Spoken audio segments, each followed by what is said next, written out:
दोस्तों, बातें हमारी संस्कृति में आप सभी का स्वागत है। तो आज हम अपने इस वीडियो में आपको ये बताएंगे कि ऋषियों ने क्यों शिव जी को ये श्राप दे दिया उनके शिवलिंग को कटने के लिए। तो चलिए हम इसके बारे में बताते हैं आपको।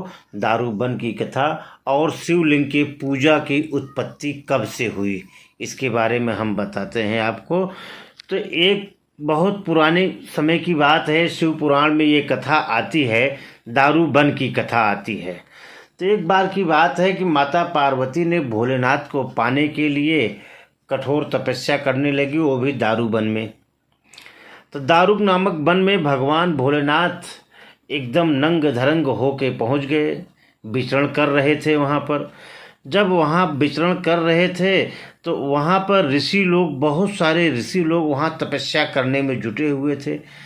तो वहाँ पर ऋषियों की स्त्रियाँ उस वन में लकड़ी लेने के लिए गई और महादेव जी को जब इस नंग धड़ंग अवस्था में देखा तो कुछ स्त्रियां तो वहाँ से भाग गई, लेकिन कुछ स्त्रियां वहीं पर रुक गई। और यह देखकर कुछ स्त्रियां तो बहुत व्याकुल हो गई और फिर वहीं रह गई। और कुछ स्त्रियां तो वहाँ से वापस अपने अपने कुटिया में पहुँच गई। और उसी समय वहाँ जब ऋषि लोग अपने कुटिया में पहुँचते हैं तो देखते हैं कि उनकी पत्नियां तो वहाँ हैं नहीं। तो ऋषि लोग चले जाते हैं, फिर जंगल में देखते हैं तो महादेव जी नंग धरंग की स्थिति में वहीं पर पड़े हैं। और यह देखकर ऋषियों ने कहा कि हे देवता, आप वेद विरुद्ध काम क्यों कर रहे हो। लेकिन शिव जी ने इसको अनसुना कर दिया, कोई जवाब नहीं दिया।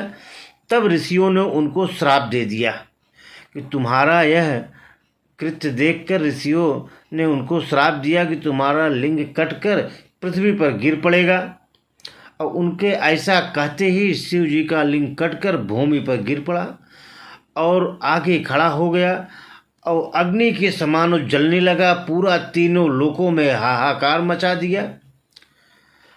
अब सब परेशान हो गए, सारे ऋषि मुनि। तब पृथ्वी पर जहाँ कहीं भी जाता जलता हुआ रहता, तीनों लोकों में हाहाकार मचा। संपूर्ण आकाश पाताल स्वर्ग लोक में दोस्तों त्राहिमाम होने लगा। अब सारे ऋषि मुनि बहुत दुखी हो गए और इस स्थिति से निपटने के लिए ऋषि लोग ब्रह्मा जी के पास गए और ब्रह्मा जी को दंडवत प्रणाम करते हुए उनको सारा वृत्तांत सुना दिया। तब ब्रह्मा जी ने कहा कि आप लोग शिव जी के पास जाइए, शिव जी ही इसका समाधान कर सकते हैं। तो ऋषियों ने सब शिव जी के पास गए। तो शिव जी ने ऋषियों को आता देखकर अपने शरण में बोले कि हे ऋषिवर, आप लोग पार्वती जी के शरण में जाइए, वही आप लोगों का काम कर सकती हैं, क्योंकि इस ज्योतिर्लिंग को पार्वती के सिवाय कोई अन्य धारण नहीं कर सकता। यह सुनकर ऋषियों ने पार्वती की बहुत घोर आराधना किया, तपस्या किया और प्रसन्न होकर तब पार्वती ने उन ऋषियों की आराधना से प्रसन्न होकर उस ज्योतिर्लिंग को अपनी योनि में धारण किया।